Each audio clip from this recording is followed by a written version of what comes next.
Welcome to episode 386 of Apartment Hacker. This is Mike Burnett, Apartment Hacker. It's my mission to tease out human potential in the multifamily space.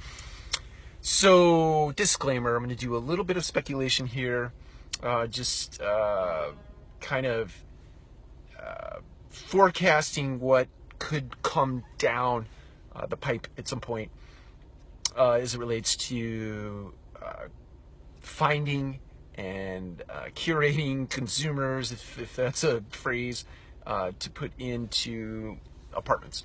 I think that there is a technology that exists today, and I've seen some of this stuff, where behavioral economics are written into the equation such that residents or potential residents can be dynamically scored based on behaviors out in the online world.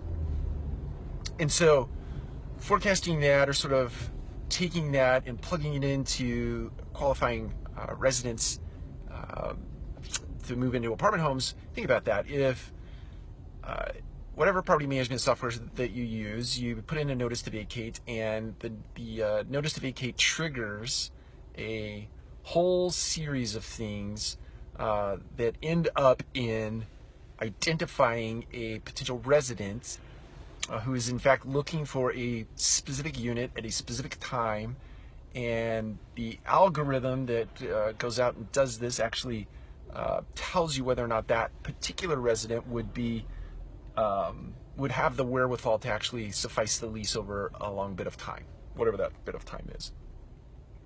And not only does it identify that resident, but it secures it.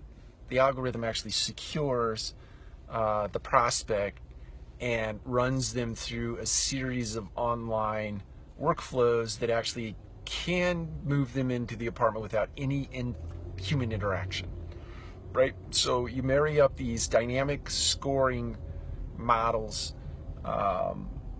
with your traditional, if there will be such a thing, traditional sort of credit scoring, and you find yourself a resident that can actually suffice leases and potentially do away with delinquency altogether.